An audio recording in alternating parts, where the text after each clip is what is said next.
Good evening friends, എല്ലാവർക്കും ഒരിക്കൽ കൂടി അരീഷ ബ്ലോഗിലേക്ക് സ്വാഗതം. നമ്മൾ ഇന്ന് ചെയ്യാൻ പോകുന്ന രണ്ടാമത്തെ വ്ളോഗാണ് നമ്മുടെ സീരീസിന്റെ. അപ്പം നമ്മൾ ചെയ്യാൻ പോകുന്ന വ്ളോഗ് എന്ന് വെച്ചാൽ ദീർഘദൂര യാത്രകളിൽ നമ്മൾ കരുതേണ്ട കാര്യങ്ങൾ, അതായത് നമ്മൾ സെൽഫ് ഡ്രൈവ് ചെയ്യുമ്പോൾ നമ്മൾ വാഹനങ്ങളിൽ എന്തൊക്കെയാണ് നമ്മൾ കരുതേണ്ടത്, എന്തൊക്കെ പ്രീകോഷൻസ് ആണ് നമ്മൾ പാലിക്കേണ്ടത്. കാരണം എസ്പെഷ്യലി ഇപ്പോൾ ഭയങ്കര മഴയുടെ ഇന്റൻസിറ്റി വളരെ കൂടുതലാണ്. അതുകൂടാതെ തന്നെ കൊറോണയുടെ ഒരു കാലഘട്ടമാണ്. അപ്പോൾ നമ്മൾ യാത്രയിൽ എന്തൊക്കെ സാധനങ്ങളാണ് കരുതേണ്ടതെന്ന് ഞാൻ ഇവിടെ ലിസ്റ്റ് ചെയ്യുന്നു. അപ്പം നമുക്ക് വെൽക്കം, നമുക്ക് നമ്മുടെ മാറ്ററിലേക്ക് കിടക്കാം. അപ്പോൾ നിങ്ങൾ ഈ ലിസ്റ്റെല്ലാം കണ്ടു കാണുമല്ലോ. അപ്പോൾ ആദ്യമായിട്ട് നമ്മൾ പറയുന്നത് TPMS. അപ്പോൾ എന്താണ് TPMS? Tyre pressure monitoring system. അത് എന്തിനാണ് ഉപയോഗിക്കുന്നത്? കാരണം നമ്മൾ പല ദൂരയാത്രകൾ നടത്തുന്ന വ്യക്തികളായിരിക്കും സെൽഫ് ഡ്രൈവിംഗ് ചെയ്ത്. അപ്പോൾ ലക്ഷറി കാറുകൾ, അതായത് ഹൈ സെഗ്മെന്റിലുള്ള കാറുകൾ ഒഴികെ ഒരു മിഡ് സെഗ്മെന്റിൽ ലോ സെഗ്മെന്റിലുള്ള കാറുകളിലൊന്നും TPMS സംവിധാനം നമ്മൾക്ക് കമ്പനി പ്രൊവൈഡ് ചെയ്യുന്നില്ല. അത് കോസ്റ്റ് കട്ടിങ്ങിന്റെ ഭാഗമായിട്ടാണ്. അതിന്റെ ആവശ്യകത എന്തെന്ന് വെച്ച് കഴിഞ്ഞാൽ, നമ്മൾ യാത്ര ചെയ്യുമ്പോൾ നമ്മുടെ tyre pressure and tyre temperature നമുക്ക് അറിയാൻ കഴിയുന്നില്ല. ടയർ ടെമ്പറേച്ചർ മൂലം ഹൈ ടെമ്പറേച്ചർ മൂലം ടയർ ബ്ലാസ്റ്റ് ആവാനുള്ള സാധ്യത വളരെ കൂടുതലാണ്. അതുപോലെ തന്നെ പഞ്ചറായാൽ നമുക്ക് അറിയാൻ പറ്റാത്ത ഒരു അവസ്ഥയുണ്ട്.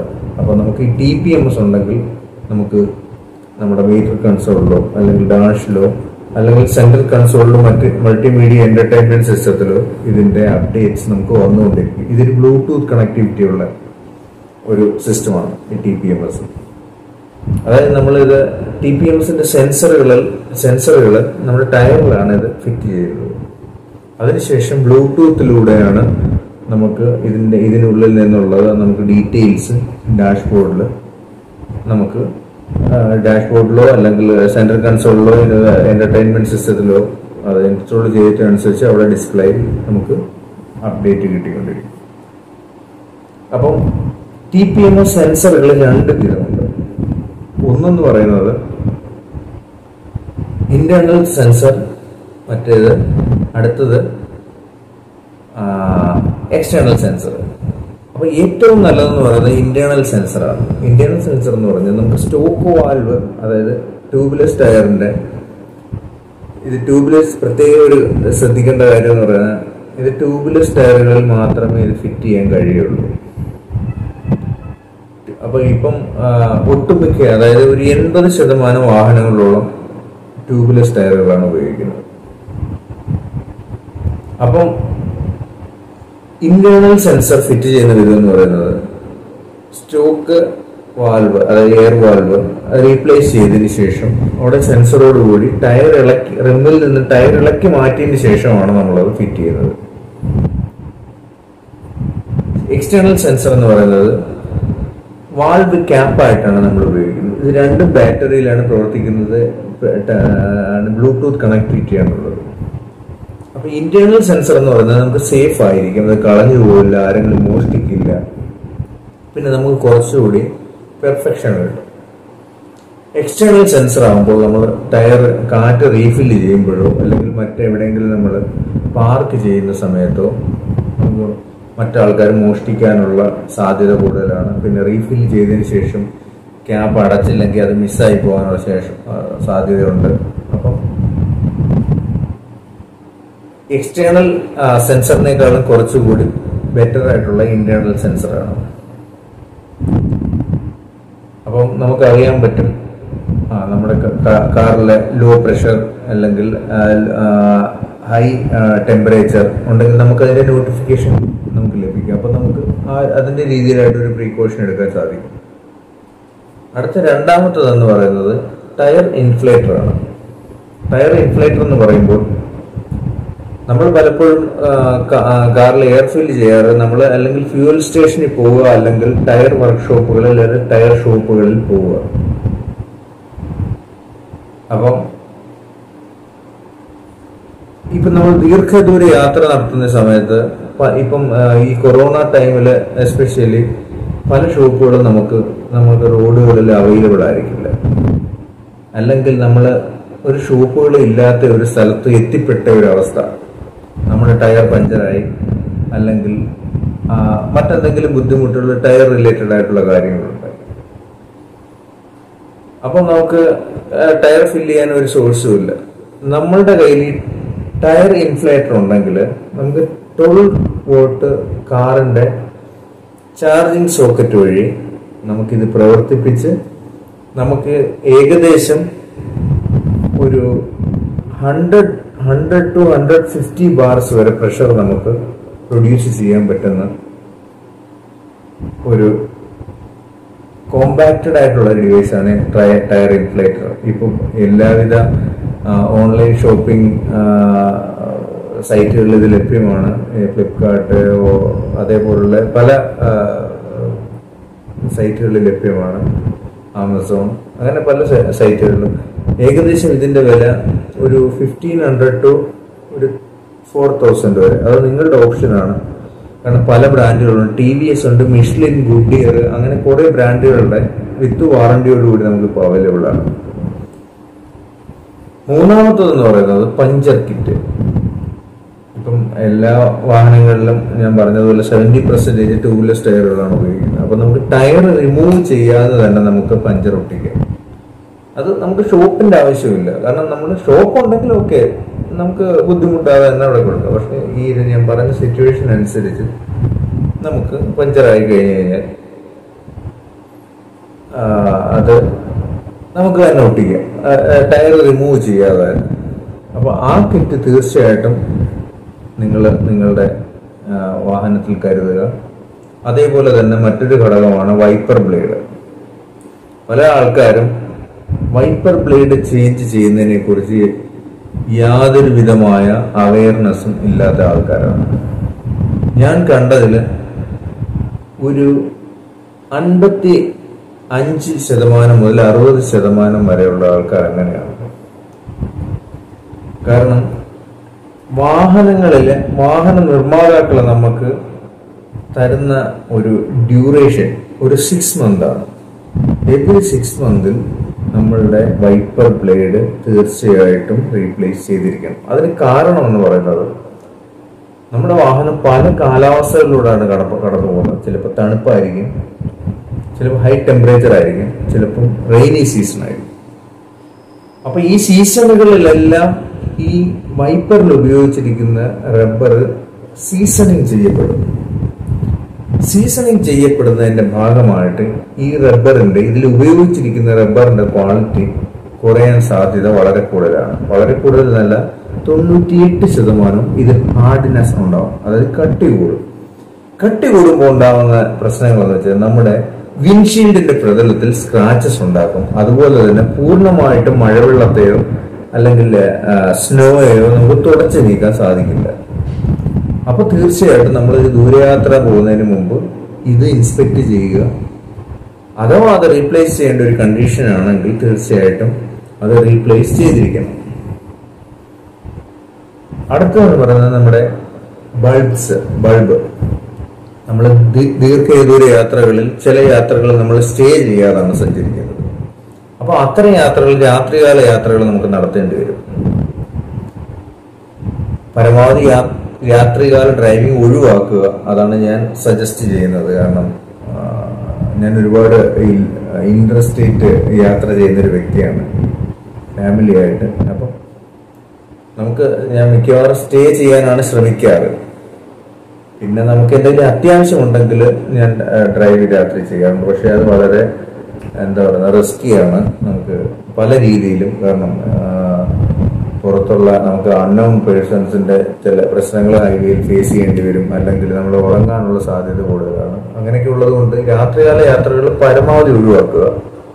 എന്നിരുന്നാൽ തന്നെ നമുക്ക് ഇൻ കേസ് അത്യാവശ്യം നമുക്ക് സഞ്ചരിക്കേണ്ട ഒരു സമയമായി നമ്മൾ സ്പെയർ ബൾബ് നമ്മൾ തീർച്ചയായിട്ടും നമ്മളുടെ കാറിൽ അത് റീപ്ലേസ് ചെയ്യാനുള്ള ഒരു മിനിമം ട്രെയിനിങ്. ഞാനിപ്പോൾ ഈ ലിസ്റ്റ് തന്നതിൽ തന്നെ നമ്മൾ ഓണർ കം ഡ്രൈവറാണ്.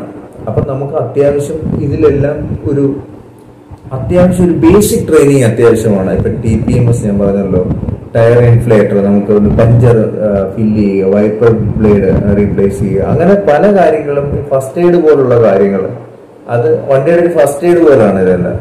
ഇതൊക്കെ നമ്മൾ driver cum owner cum driver അത് നമ്മൾ അറിഞ്ഞിരിക്കേണ്ട ഒരു കാര്യമാണ്. അപ്പൊ ഈ ബൾബുകൾ കരുതുക, പ്രത്യേകിച്ച് ഹെഡ്ലൈറ്റിൻ്റെ, ടെയിൽ ലാമ്പിന്റെ, സിഗ്നൽ, ഹസാർഡ് വാർണിംഗ് ലാമ്പ്സ്. കാരണം പല നമ്മൾ ഹൈവേ കൂടെ സഞ്ചരിക്കുമ്പോൾ പല വ്യക്തികളിലും നമുക്ക് കാണാൻ പറ്റുന്നതെന്ന് വെച്ചാൽ, പല വാഹനങ്ങളിലും നമുക്ക് കാണാൻ പറ്റുന്നതെന്ന് പറയുന്നത്, വാഹനങ്ങളിൽ പല ആൾക്കാർക്കും ഹെഡ്ലൈറ്റ് ഉണ്ടെങ്കിലും ഇതേപോലെ ടെയിൽ ലാമ്പ് പ്രോപ്പറായിട്ട് റീപ്ലേസ് ചെയ്യില്ല. അപ്പൊ നമുക്ക് കുറെ വരുന്ന ആൾക്കാർ, ഫ്രണ്ടിൽ പോകുന്ന ആള് ബ്രേക്ക് ചെയ്താൽ പോലും നമുക്ക് ഒരു നോട്ടിഫിക്കേഷൻ കിട്ടാറില്ല, ആ മുന്നേ പോകുന്ന വണ്ടി ബ്രേക്ക് അപ്ലൈ ചെയ്തിട്ടുണ്ട്, ബ്രേക്ക് ചവിട്ടിയിട്ടുണ്ട്. അപ്പൊ പല രീതിയിൽ നമുക്കിങ്ങനെ ആക്സിഡന്റ് സംഭവിക്കാറുണ്ട്. കാരണം 60% ആൾക്കാരും ഇത് പ്രോപ്പറായിട്ട് റീപ്ലേസ് ചെയ്യാറുണ്ട് എല്ലാ കാര്യങ്ങളും. ഒരു 40% ചെയ്യാൻ വളരെ ബുദ്ധിമുട്ടുള്ള ആൾക്കാരാണ്, അവർ ചെയ്യാറുമില്ല. അതിന്റെ ആഫ്റ്റർ എഫക്റ്റ് മറ്റ് ആൾക്കാർക്കാണ് ഉണ്ടാകുന്നത്. പിന്നെ LED ബൾബ്സ്, കമ്പനി പ്രൊവൈഡ് ചെയ്യാത്ത LED ബൾബുകൾ ഹെഡ്ലൈറ്റിൽ നിന്ന് പൂർണ്ണമായിട്ട് ഒഴിവാക്കുക. കാരണം ഈ LED ബൾബിന്റെ ഒരു ഇതെന്ന് വെച്ചാൽ നല്ല വിസിബിലിറ്റി ആയിരിക്കും. കാരണം സ്പെഷ്യലി സ്നോയോ അല്ലെങ്കിൽ റെയിനി സീസണോ ആണെങ്കിൽ നമുക്ക് വിസിബിലിറ്റി എന്ന് വെച്ചാൽ വളരെ കുറവ്. അതെന്ന് വെച്ച് കഴിഞ്ഞാൽ ഒരു 6000 കെൽവിന് അതൊരു 4500 കെൽവിൻ വരെ ഉള്ളതാണെങ്കിൽ നമുക്ക് അത്യാവശ്യം നല്ല സ്റ്റോക്ക് ബൾബ്സ് ആണ് ബെറ്റർ. അതായത് സ്റ്റോക്ക് എന്ന് ഉദ്ദേശിച്ച് ഹാലജൻ ബൾബുകളാണല്ലോ നമുക്ക് വണ്ടികളിൽ സാധാരണഗതി വന്നുകൊണ്ടിരിക്കുന്നത്. ഇപ്പൊ കുറച്ച് ഒരു 2-3 വർഷം കൊണ്ടാണ് നമുക്ക് LED ട്രെൻഡ് ആയിക്കൊണ്ടിരിക്കുന്നത്. പല വാഹനങ്ങളിലെ ഹെഡ്ലൈറ്റുകൾ ഇപ്പോൾ BS6 ഭാഗമായിട്ട് ഒട്ടുമിക്ക വാഹനങ്ങൾ, ഏഷ്യൻ വാഹന നിർമ്മാതാക്കൾ ഒട്ടുമിക്ക ആൾക്കാരും C സെഗ്മെന്റിൽ പോലും LED ബൾബിന്റെ ഒരു ഉപയോഗം നമ്മൾ കണ്ടുവരുന്നുണ്ട്. അപ്പം നമ്മൾ പുറത്തുനിന്ന് വാങ്ങി ഉപയോഗിക്കുന്ന LED ബൾബുകൾ അല്ലെങ്കിൽ ബ്ലൂ ഇന്റൻസിറ്റി കൂടിയ ബൾബുകൾ, കാരണം ഇത് നമുക്ക് വിസിബിലിറ്റി തരുന്നില്ല, മറിച്ച് എതിരെ വരുന്ന ആൾക്കാർക്ക് ബുദ്ധിമുട്ടുണ്ടാക്കും. അവർക്ക് ഡ്രൈവിംഗ് ഒരു ക്ലിയറൻസ് അവർക്ക് കിട്ടില്ല. കാരണം നമ്മുടെ ഈ ലൈറ്റ് അവരുടെ കണ്ണിലടിക്കുക, നമുക്കും കാണാൻ പറ്റുന്നില്ല, എതിരെ വരുന്നവരുടെ കണ്ണും പോവും, അവർക്കും ഇല്ലാതെ പല അപകടങ്ങൾ ഉണ്ടാവാൻ സാധ്യതയുണ്ട്. അപ്പം ബൾബിന്റെ ഘടകങ്ങൾ അങ്ങനെ. പിന്നെ ഫസ്റ്റ് എയ്ഡ് കിറ്റ് പലപ്പോഴും നമ്മൾ ശ്രദ്ധിക്കാറുള്ളതെന്ന് വെച്ച് കഴിഞ്ഞാൽ, നമ്മൾ വണ്ടി ഡെലിവറി ചെയ്യുന്ന സമയത്ത് വാഹന നിർമ്മാതാക്കൾ പ്രൊവൈഡ് ചെയ്യുന്ന ഫസ്റ്റ് എയ്ഡ് കിറ്റുകൾ മാത്രമാണ് പല വാഹനങ്ങളിലും ഉള്ളത്. അതാരും അപ്ഡേറ്റ് ചെയ്യാറില്ല, അതെടുത്ത് നോക്കുക പോലുമില്ല. ഇതിന്റെ ഡേറ്റ് കഴിഞ്ഞിട്ടുണ്ട്, അല്ലെങ്കിൽ ഇതിനകത്ത് ഉപയോഗിക്കുന്ന ബെറ്റാഡിൻ പോലുള്ള ഫസ്റ്റ് എയ്ഡ് മരുന്നുകൾ, അതിന്റെ ഡേറ്റ് എക്സ്പയർ ആരും ഒന്നും നോക്കാറില്ല. അത് വളരെ മസ്റ്റാണ്. കാരണം വാഹനത്തിന്റെ ഫസ്റ്റ് എയ്ഡ് കിറ്റ്, ഇപ്പൊ ഞാൻ മേൽ പറഞ്ഞ ഫസ്റ്റ് എയ്ഡ് പോലെ തന്നെ നമ്മൾ യാത്ര ചെയ്യുന്ന യാത്രക്കാരുടെ ഫസ്റ്റ് എയ്ഡ് കിറ്റ് വളരെ ഇമ്പോർട്ടന്റ് ആണ്.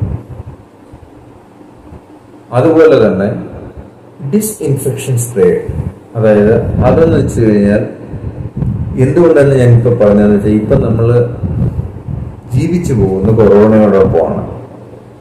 അപ്പം നമ്മള് ദൂരയാത്രകൾ നടത്തുമ്പോൾ നമ്മൾ കുടുംബാംഗങ്ങളോടൊപ്പം ആയിരിക്കും, അല്ലെങ്കിൽ തനിച്ചായിരിക്കും. അതുപോലെ AC ഒഴിവാക്കി ആരും യാത്ര ചെയ്യാറില്ല. കാരണം അത് പറ്റില്ല. കാരണം ഇപ്പോൾ വർദ്ധിച്ചു വരുന്ന ടെമ്പറേച്ചർ നമുക്ക് AC ഇല്ലാതെ ഒരു യാത്ര നമുക്ക് ബുദ്ധിമുട്ടാണ്. അപ്പോൾ അതുകൊണ്ട് നമ്മൾ ഈ യാത്രയിൽ നമ്മൾ പുറത്തിറങ്ങാറുണ്ട്, വണ്ടിക്കകത്ത് കയറാറുണ്ട്. അപ്പം നമ്മുടെ ഷൂവില് അപ്പോൾ ഇതേപോലെ ഡിസ്ഇൻഫെക്ഷൻ സ്പ്രേ നമ്മൾ ഉപയോഗിക്കുക. കാർപ്പറ്റില്, സീറ്റില് ആളിരിക്കുമ്പോഴല്ല, ഇത് ഓരോ യാത്രകൾക്ക് ശേഷം അടുത്ത യാത്ര തുടങ്ങുന്നതിന് മുന്നേ നമ്മളിത് ഡിസ്ഇൻഫെക്ഷൻ പൂർണ്ണമായിട്ട് ചെയ്തിരിക്കുക. അടുത്ത ഒരു പോയിന്റ് എന്ന് പറയുന്നത് ഡാഷ് ക്യാമാണ്. ഡാഷ് ക്യാം എന്തുകൊണ്ടാണ് അത് ആവശ്യം എന്ന് ഉള്ളത് ഞാനിപ്പോ പറയാം. ഞാൻ കുറച്ചു മുന്നേ പറഞ്ഞിരുന്നു, രാത്രി യാത്രകൾ ഒഴിവാക്കുക. അതിന്റെ ഒരു സാധ്യത എന്ന് പറയുന്നത് അതിൻ്റെ ഒരു കാരണം എന്തെന്ന് പറയുന്നത്, നമുക്ക് പലപ്പോഴും നമ്മൾ ഫാമിലിയോടൊപ്പം രാത്രി സഞ്ചരിക്കുന്നു അല്ലെങ്കിൽ പകൽ സഞ്ചരിക്കുന്നു, നമുക്ക് പരിചയമില്ലാത്ത സ്ഥലങ്ങളിലൂടെയാണ് സഞ്ചരിക്കുന്നത്. അപ്പോൾ ഈ ഡാഷ്ബോർഡ് ക്യാമറ, ഡാഷ് ക്യാം നമ്മൾ ഓൺ ചെയ്ത് വെച്ചിരുന്നു കഴിഞ്ഞാൽ ഇപ്പോൾ ഇൻ കേസ് ആക്സിഡന്റ് അല്ലെങ്കിൽ പല വ്യക്തികളിൽ നിന്ന് നമുക്കുണ്ടാവുന്ന അബ്യൂസ്, അങ്ങനെയുള്ള ഓരോ കാര്യങ്ങൾ, ഇപ്പം റോബറി ആണെങ്കിൽ തന്നെ നമ്മളെ തടഞ്ഞു നിർത്തി മോഷണ ശ്രമം, അങ്ങനെയുള്ള ഫൂട്ടേജുകൾ അല്ലെങ്കിൽ ആക്സിഡന്റ് ഫൂട്ടേജുകൾ, മറ്റുള്ള ഒരാൾ നമുക്കെതിരെ വണ്ടി വട്ടം വെച്ചിട്ട് നമ്മളെ എന്തെങ്കിലും ഇത് ചെയ്യുക, അങ്ങനെയുള്ള ഫൂട്ടേജുകളെല്ലാം നമുക്ക് ഡാഷ് ക്യാമിനകത്ത് നമുക്ക് ലൈവായിട്ട് നമ്മൾ എപ്പോഴും ഇത് റെക്കോർഡിങ് ആയിരിക്കും. അപ്പോൾ ഇൻ കേസ് ഒരു ആക്സിഡന്റ് ആയാലും അല്ലെങ്കിൽ എന്തെങ്കിലും ഒരു ഇൻസിഡന്റ് ആയാലും നമുക്കതൊരു പോലീസിനോ അല്ലെങ്കിൽ ഒരു ഇൻഷുറൻസ് കമ്പനിക്കോ അത് കൊടുക്കുവാൻ നമുക്ക് ഒരുപാട് സഹായം ഉള്ള ഒരു സാധനമാണ് ഡാഷ് ക്യാം. ഈ ഡാഷ് ക്യാം ഇതുപോലെ 2000 രൂപ മുതൽ, അല്ല 2000 എന്ന് പറയേണ്ട നല്ല ക്വാളിറ്റി, അതായത് 2000 രൂപ മുതൽ നമുക്ക് നല്ല ക്വാളിറ്റി, 2000 മുതൽ ഒരു 15000 വരെ നമുക്ക് നല്ല നല്ല ക്വാളിറ്റിയുള്ള ഒരുപാട് ഡാഷ് ക്യാം നമുക്കിപ്പം ഓൺലൈനിലായാലും വെളിയിലായാലും നമുക്ക് പ്രമുഖ കമ്പനികളുടെ അവൈലബിൾ ആണ്. അപ്പം ഇത്രയും കാര്യങ്ങൾ നമ്മൾ എപ്പോഴും ദൂരയാത്ര ചെയ്യുമ്പോൾ ശ്രദ്ധിക്കേണ്ടതാണ്. കാരണം ഞാൻ ഇത്രയും കാര്യം നിങ്ങൾക്ക് ഇന്ന് ഷെയർ ചെയ്തെന്ന് വെച്ച് കഴിഞ്ഞാൽ മറ്റ് മാധ്യമങ്ങളിലൂടെയോ അല്ലെങ്കിൽ മറ്റ് വ്ലോഗ് കണ്ടിട്ടോ അല്ല, എൻ്റെ എക്സ്പീരിയൻസ് ആണ് ഞാൻ പറഞ്ഞത്. കാരണം ഞാൻ ആന്ധ്രാപ്രദേശിലായിരുന്ന സമയത്ത്, ഞാൻ കർണാടകത്തിലായിരുന്ന സമയത്ത് ഞാൻ ലോങ് ഡ്രൈവ് ചെയ്യുന്നൊരു വ്യക്തിയാണ്. അപ്പം ഒരു 1000 കിലോമീറ്റേഴ്സ് എബോവ് അങ്ങനെയുള്ള യാത്രകളൊക്കെ ഒരുപാട് ചെയ്തിട്ടുണ്ട്. അപ്പം നമുക്ക് അനുഭവപ്പെട്ട കാര്യങ്ങൾ അതാണ് ഇന്ന് നിങ്ങളോടൊപ്പം ഷെയർ ചെയ്തത്. അപ്പം ഇനിയിപ്പം ഈ TPMS, ടയർ ഇൻഫ്ലേറ്റർ, ഇപ്പം അങ്ങനെ ഡിസ്ഇൻഫെക്ഷൻ സ്പ്രേ, ഡാഷ് ക്യാം, ഇതെല്ലാം ഞാനൊരു പ്രത്യേകം ബ്ലോഗുകളുമായിട്ട് ഞാൻ ഉടൻ തന്നെ വരുന്നുണ്ട്.